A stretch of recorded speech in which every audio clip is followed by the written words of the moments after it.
Direito Sem Fronteiras começa agora. A crise financeira na Grécia levou o país a não conseguir quitar a dívida com o Fundo Monetário Internacional, o FMI, e a perda de credibilidade com os credores elevou os juros. O impacto econômico desencadeou também uma tensão política e não se sabe se no futuro a Grécia vai permanecer de fato, como tem feito até agora, na União Europeia. Até que ponto uma crise que ocorre no sudeste da Europa pode influenciar o mundo? Vamos saber agora no Direito Sem Fronteiras com os nossos convidados, Leandro Coelho Ferreira, professor de Ciências Políticas e Teoria Geral do Estado, e Wilson Almeida, doutor em Relações Internacionais e professor de Direito Internacional. Mas antes, eu convido o amigo da TV Justiça a assistir, como sempre, a uma reportagem sobre o tema da semana. A crise na Grécia tem chamado a atenção do mundo. A dívida do país chega a 320 bilhões de euros. O desemprego é o mais alto da União Europeia e não há expectativa para que o quadro se reverta. Em julho de 2015, foi realizado um plebiscito no país. Com 61% dos votos, a população rejeitou a proposta de acordo feita pelo Fundo Monetário Internacional, Banco Central Europeu e Bloco Europeu. O déficit econômico gerou também um desgaste político. O primeiro-ministro da Grécia, Alexis Tsipras, renunciou em agosto deste ano e as eleições no país foram antecipadas para o dia 20 de setembro. Bom, antes de mais nada, eu gostaria de agradecer a presença de ambos aqui nos estúdios da TV Justiça para falarmos a respeito desse tema. É um tema muito abordado, na verdade, a mídia, a imprensa, ela acompanha e temos o noticiário internacional e os reflexos disso no mundo. Mas o grande problema, particularmente numa época em que há um grande volume de informações, é que muitas vezes nós podemos ter muita confusão a respeito de como determinados fatos estão se dando no mundo. Então, um recorte genérico, primeiramente, em um recorte genérico eu perguntaria, como a Grécia chegou, de maneira resumida, nesse estado de coisas atualmente? A gente observa que a União Europeia é uma espécie de tecido heterogêneo. Algumas malhas são fortes, outras são muito fracas e estão esgarçadas, estão muito facilmente passíveis de serem rasgadas, né? O problema essencial da Europa é isso, um estado de bem-estar econômico que gasta muito dinheiro, uma população economicamente ativa pequena. Nos países mais pobres, que eu citei, uma baixa produtividade e uma relação de dependência com os países mais ricos, Alemanha, França, Reino Unido. Então, isso é o desenho meio caricato, e simplificado do que acontece hoje. Um grego trabalha mais de 700 horas por ano do que um alemão. Mas ele trabalha com uma tecnologia já completamente madura e ultrapassada. Portanto, a produtividade dele é muito menor. E aquilo que você falou, de que existem possibilidades de versões diferentes, visões diferentes sobre o problema, por exemplo, como Angela Merkel vê o problema e como os gregos veem o problema, como os franceses veem o problema, são visões diferentes e a imprensa reproduz um pouco essas visões, né? Agora, de fato, a visão dos gregos é eu trabalho muito, mas continuo pobre. E a visão dos alemães, eles são preguiçosos e não trabalham o suficiente. E a gente tem que pagar a conta. No final das contas, a Alemanha não está tendo prejuízo nenhum nessa história, porque ela tem um superávit muito grande. E mesmo na relação bilateral com os gregos, eles têm uma grande vantagem econômica, inclusive. Então isso significa, doutor, que nós temos uma situação de exploração econômica entre primos ricos e primos pobres dentro da União Europeia? E isso se resumiria ou há detalhes a mais em relação a essa questão? É uma forma de começar a observar a situação, sim, certo? Mas puxando para o aspecto político, jurídico, eu diria que você tem contextualizações diferentes. O que eu acho interessante observar é que os dois países têm estruturas democráticas bem consolidadas. E a Grécia, especificamente, que está passando por essa dificuldade agora, a Alemanha também tem seus problemas. Migração, como lidar com alguns outros problemas sociais internos, que muitas vezes nós nem ficamos sabendo aqui. Mas voltando à questão da Grécia, eu identifico que tem visto o risco sistêmico de uma moratória, o não pagamento dessa dívida, que se quer que pague, o impacto do efeito dominó. Como o professor Wilson lembrou bem, tem Portugal, você tem Irlanda, outros países com mais dificuldades em se manter nivelados dentro da União Europeia. Por que a Alemanha e o resto da União Europeia briga tanto para que esse país fique e não fala simplesmente, não, saiam do mercado, vocês não conseguem, porque se você não tiver integração entre os países, você não vai ter um mercado comum, certo? E aí, voltando para a parte interna, faria um paralelo da política interna e da política externa desses países. O que um país está tentando influenciar o outro e quais os interesses internos da população daquele país. Eles não estão satisfeitos. O Alexis foi eleito no momento em que os partidos que tinham organização estavam tentando buscar uma solução, não conseguiram. Então, ele, que estava mais para algum dos extremos, foi observado pela população como uma possibilidade de saída. A população quer resultados. E a questão que eu acho importante ressaltar é a percepção. O que se prega e vê na mídia, os alemães dizem, ingleses, e nós acabamos adotando um pouco do Ocidente, chamamos de política de austeridade. Aumentar a eficiência, reduzir pagamentos, mas o grego que está lá, trabalhou muito tempo, quer aposentar, não quer ver a aposentadoria dele sofrer. E é importante a gente observar esses detalhes, porque paralelos com a nossa realidade podem ser feitos para melhor interpretar a situação e buscar novas soluções quando passarmos por situações parecidas. O que você faz? Vai e muda seu representante político, isso resolve o problema? Vimos que não. Uma questão que ela é muito básica, que talvez alguns dos nossos telespectadores que acompanham, não só o noticiário, como as questões de política internacional e econômicas, e até jurídicas também, que é o nosso viés principal, pode dizer, mas essa pergunta ela é muito simples. Mas, na verdade, ela, do ponto de vista do cidadão comum, ela muito comumente eu vejo as pessoas repetindo essa pergunta. Antes, contextualizando, é mais fácil entender-se porque a Bolsa da China cai sucessivas vezes, aquela expressão, lá eles espirram e aqui nós pegamos uma pneumonia. É mais fácil se visualizar isso.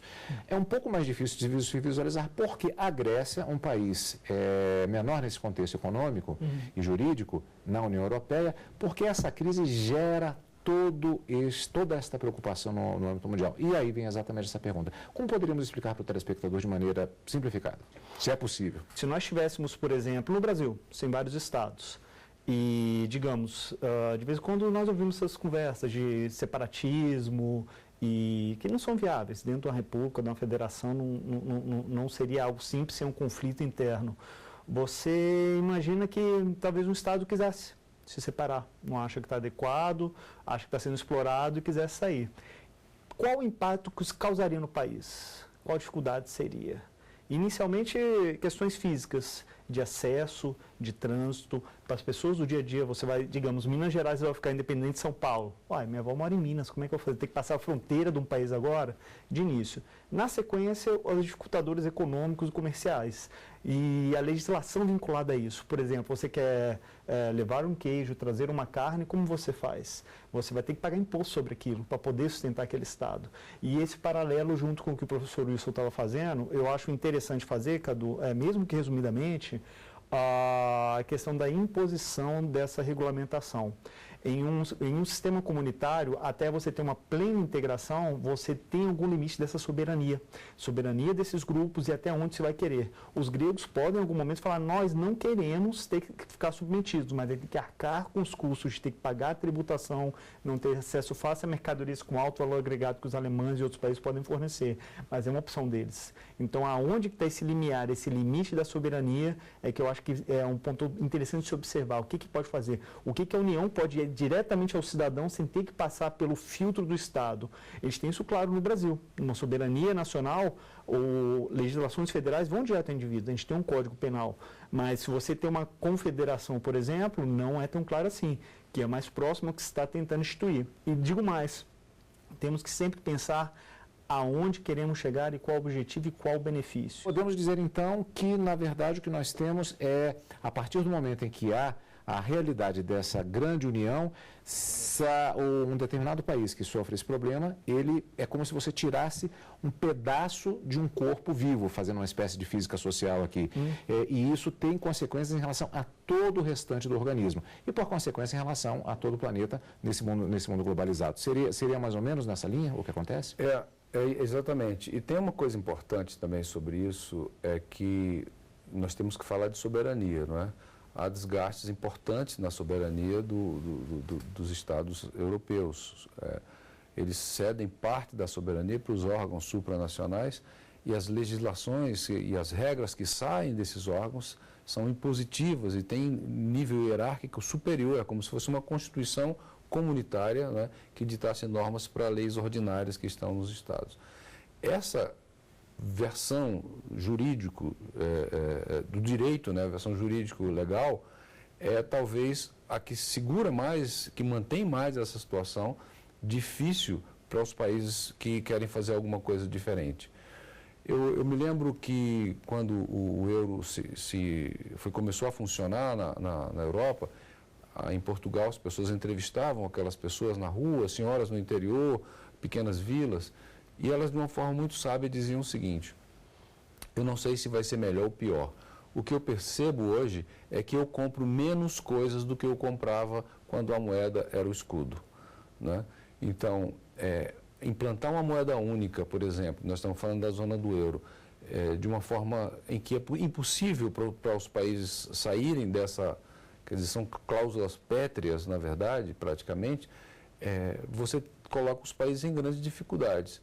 O que é injusto no observador de fora é impor, como você disse algumas vezes, políticas de austeridade para os outros, para reduzir salários, para reduzir benefícios, para reduzir uma série de situações que foram conquistadas ao longo de algum tempo, dizendo que eles são preguiçosos, que eles precisam fazer o dever de casa e tal. Eu acho interessante quando alguém entrevistou um grego sobre se a Grécia deveria sair da zona do euro ou não. Ele disse: eu acho que a Alemanha devia sair da zona do euro. A gente não. A Alemanha é que está causando esses problemas para todo mundo, né? Então, é uma discussão interessante, né? Mas eu acho que nem a Alemanha e nem a Grécia vão sair no curto e talvez no médio prazo, porque desorganizaria uma coisa que está, apesar de com muita dificuldade, em equilíbrio.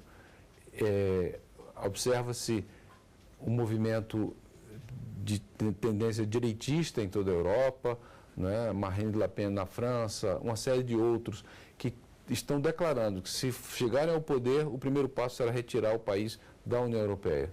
Quer dizer, imagine uma França fora da União Europeia. Seria uma catástrofe, seria uma desorganização em cadeia, e aí a gente teria novos nacionalismos e uma terceira guerra mundial, né? Então, o risco que se corre com isso, que sempre começa em um pequeno país, um pequeno problema. Se você pegar a Guerra do Peloponeso, se você pegar a Primeira Guerra Mundial, a segunda é decorrência da primeira. As grandes guerras ocorreram por um pequeno problema num pequeno país que parece ter sido o estupim. E ela vai aumentando de intensidade até que vira global. Não é? Sarajevo, Primeira Guerra Mundial. Por exemplo, né?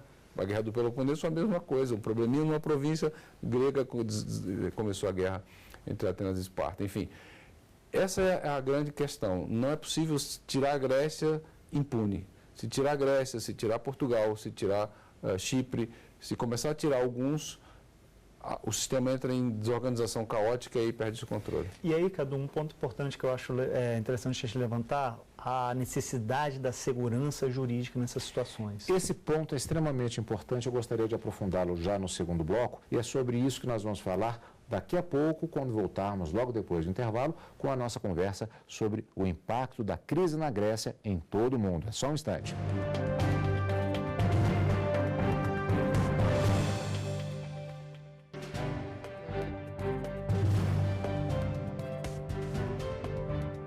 O Direito Sem Fronteiras está de volta com a nossa conversa da semana sobre o impacto da crise na Grécia no mundo.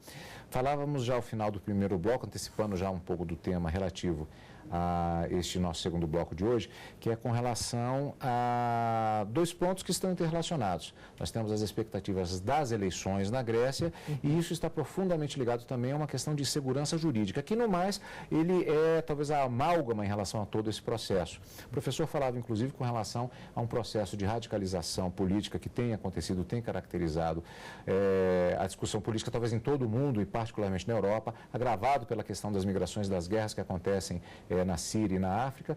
É todo um processo, fizemos até uma brincadeira no intervalo, dizendo que parece que Murphy está reinando absoluto no mundo atualmente.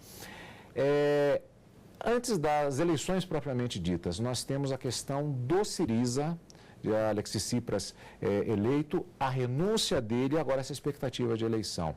E aí eu faço a seguinte pergunta a respeito de uma visão que tem sido colocada pela imprensa, pela mídia, e que em determinados momentos ficamos em dúvida porque são visões diametralmente opostas. Em alguns órgãos de comunicação, o Syriza é apontado como um partido de irresponsáveis. Em outras publicações, se vê manchetes da seguinte forma: a procura de um outro Syriza, como um partido que teria tomado uma postura que é o que se desejaria. A gente fica um pouco perdido para analisar isso. Fica ainda mais tão afastado, né, Cadu? Você imagina, o nosso hábito é quando entende algo, falar isso é grego para mim. Mas eu gosto muito de falar, principalmente com meus alunos, fazer o seguinte paralelo. Quem que você se sente representando seus interesses no Brasil? Quase não tem referência. Você tem estrutura democrática. Então, o que vai ocorrer? Eu percebo que você tem uma população extremamente satisfeita com a ida às ruas, os conflitos, como nós temos no Brasil, certo? E lá eles estão podendo escolher alternativas que não parecem ser razoáveis, não são austeras. E todo o resto da comunidade europeia e do mundo está de olho nisso, inclusive a Espanha. Porque eu não vou lembrar agora o nome do partido, mas tem um partido que é anti-austeridade que está de olho nos resultados da Grécia. Pois se isso der espaço, eles conseguirem galgar representatividade junto ao país, eles também podem ter espaço lá. Isso para a União Europeia vai ser muito ruim, certo? Então, essa repaginação necessária da instituição de e sua representatividade é necessária em qualquer sistema político. O partido político não é para defender o interesse do político, é para poder centralizar interesses ideológicos e eles brigarem para poder botar em forma de lei, na estrutura do Estado, do governo, daquele país, o que eles acham que é adequado. Certo? Seja o que for, seja liberdades individuais de uso de drogas, a proibição de uso de tipos de vestimentas por mulheres, certo? Então, é essa representatividade ideológica que vai estar centralizada em cada partido. E preocupa isso da radicalização, seja direita ou esquerda, que eu também acho que é uma percepção ultrapassada pela complexidade dos contextos que nós temos hoje em dia. Você vai ter uma preocupação de como evitar que essa radicalização e falta de esperança e perspectivas resulte em opções de escolhas mais prejudiciais a longo prazo. E para isso a nossa segurança jurídica, certo? Você, por exemplo, se um partido virar e falar, nós vamos acabar com o sistema eleitoral para poder melhorar o país. E aí, esse partido pode ser eleito? Se ele for eleito e chegar ao poder, ele vai ter legitimidade, vai ter mobilidade frente ao parlamento para poder alterar a legislação e acabar com o sistema eleitoral democrático? Isso é bom para a população? Não é. Professor? O que eu vejo é que ou a Grécia sai da zona do euro e começa uma caminhada própria, com a sua própria responsabilidade para encontrar os seus caminhos, o que causaria, por outro lado, um problema no resto da União Europeia, ou a Alemanha e os países líderes que têm uma reserva são muito mais generosos e começam a fazer uma transformação na Grécia estrutural, porque não é possível mudar a estrutura de um país em 5 anos, em 10 anos, né? A integração da Espanha, de Portugal e da Grécia nos anos 1980, ela era apregoada com algo que chamou de reconversão industrial. Para ter uma ideia da dimensão, naquela época a Espanha tinha uma dívida externa de 3 bilhões de dólares e com a modernização que eles chamavam de reconversão industrial, com moeda dos anos 80, 84, 85, passou para 30 bilhões de dólares. Né? Então, seria algo proporcionalmente nessa dimensão. A indústria grega, a tecnologia grega teria que ser totalmente reformada, ou grande parte reformada. Os gregos teriam que ser retreinados para que a economia grega pudesse render e produzir os resultados esperados, equiparados, semelhantes aos resultados alemães. Então, a insegurança continua. Penso que há um grande risco não só para a Europa, mas para a humanidade. Se a Europa iniciar um novo conflito, aí não seria mais nenhuma guerra mundial, seria uma revolução interna na própria Europa, porque os europeus são muito determinados, né? Historicamente são assim. Geraria, sem dúvida alguma, uma grande preocupação, e esse tema do nosso programa estaria muito, muito atual em qualquer momento da história. A questão da segurança jurídica esse é um tema bastante discutido, inclusive aqui no Supremo Tribunal Federal. Há sempre um debate a respeito de adoção de determinadas medidas, se aquilo afeta a segurança jurídica, por extensão, na verdade, o próprio contrato social. Existe arcabouço jurídico suficiente para que haja essas mudanças nos planos político e econômico, da forma como está formatado na União Europeia atualmente? Você diz com relação à integração do mercado ou internamente da própria Grécia? A pergunta é um pouco mais ampla, mas com relação à estrutura da própria Grécia, dentro desses termos que o professor colocou, e, por consequência, a própria integração de todo o mercado. São dois momentos diferentes, talvez, na mesma história. Sim, eu creio que bota em risco, sim, Cadu.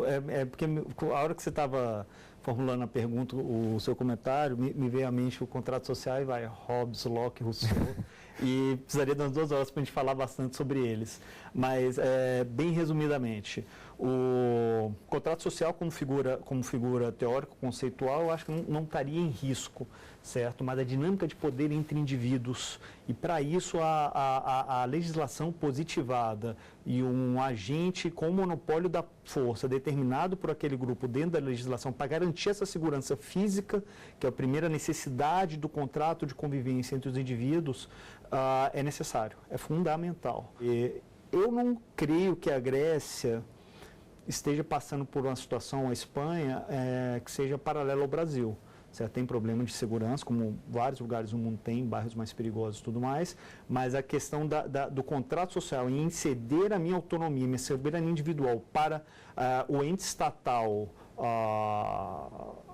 poder tomar decisão em meu lugar da aplicação da violência, eu acho que não tem esse risco. Quando o professor fala em relação à aplicação da violência, a necessidade de uma estrutura de garantia nesse sentido, o professor fala no sentido do exercício da autoridade para o cumprimento das leis. É nesse sentido? Sim, a autoridade reconhecida nomeada pelo Estado. Certo? Que tem legitimidade, foi autorizado por aqueles representantes, pela forma da lei, o império da lei, a estar utilizando daqueles recursos com o objetivo específico que foi autorizado. A polícia é autorizada a usar força? Mas não é autorizada ao bel prazer do policial. Tanto é que tem processos, apurações e averiguações quando isso ocorre de forma inadequada. Estamos podendo verificar isso na Grécia, essa situação em que os ânimos podem ficar mais exacerbados, se haverá uma necessidade de uma manutenção da ordem? É isso que o professor está dizendo? Exato, é o que eu prevejo, E é o que tem conseguido fazer com sucesso. Você tem sempre, fatalmente, algumas vítimas, ou do lado estatal, que estão também indivíduos policiais no exercício do poder que lhe foi concedido para exercer aquela atividade, e manifestantes que às vezes se exacerbam, que nem você tem no Brasil. Só que lá você tem um respaldo jurídico que vai poder estar estruturando melhor, inclusive frente a outros países. O professor toca numa ferida. O que é que o professor pensa? Não é possível esquecer que 68% dos gregos perguntados recentemente responderam que querem continuar na zona do euro e na União Europeia. Eu queria só lembrar que os europeus se superam.